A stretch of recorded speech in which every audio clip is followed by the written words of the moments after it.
WordPress is by far the most popular way to build a website, with an estimated 35% of all websites on the internet using it. It's no wonder that some of the biggest companies and brands also use WordPress for their blog or even their entire website. In this video, we'll look at a list of 15 reputable companies and brands that have built their website with WordPress. Let's have a look.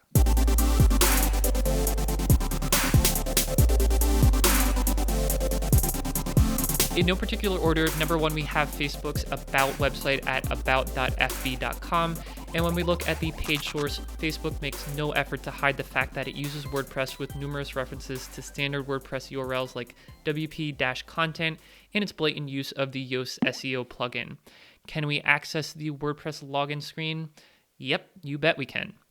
Another huge company at number two is Microsoft's news website at news.microsoft.com. Again, looking at the page source, we see the same references to the standard WordPress URLs. And hey, what do you know? Microsoft also uses the Yoast SEO plugin, but they use the paid version. If we try to access the login screen, it redirects us to the home page, so kudos to Microsoft for taking this extra step. Number three is the official website of the United States White House at whitehouse.gov.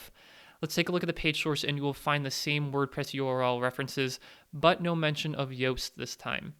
If we try to log into the backend, we are immediately told access denied, and I'm pretty sure my IP address is now under scrutiny by the government. Moving from DC to New York City, number four is the New York Times Company website at nytco.com. The page source has the references to the standard WordPress URLs, and this time we see that instead of Yoast SEO, New York Times is using the SEO Framework plugin. Can we access the login URL? Not this time, it redirects us back to the home page.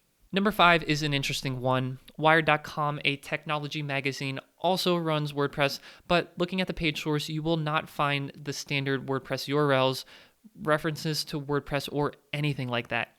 You'd think at this point that Wired doesn't use WordPress, but they have apparently gone to great lengths to customize all of their URLs, except for the WordPress login screen, which even has the classic WordPress blue login button. At number six, we have the WaltDisneyCompany.com, which seems like deja vu when we look at their page source, because we see the standard WordPress URLs in the free version of the Yoast SEO plugin again. Disney gives us a 403 forbidden error when we try to access the login screen. This is essentially the same thing we see for number 7, 8, and 9, which are SonyMusic.com, Ripley's.com, and Newsroom.spotify.com. All have references to the standard WordPress URLs, and they also use the free Yoast SEO plugin.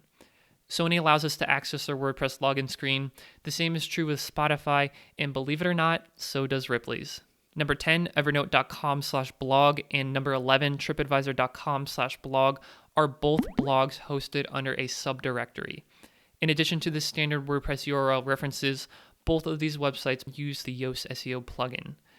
Evernote redirects us to a custom login screen when we try to access the WordPress login screen, and TripAdvisor is just like FU and serves us a blank page.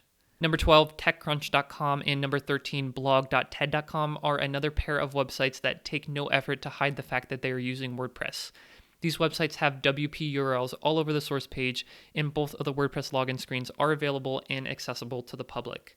Rounding out the list with bbcamerica.com at number 14 and blog.playstation.com at number 15. Again, both of these websites have WP URLs scattered throughout their source page.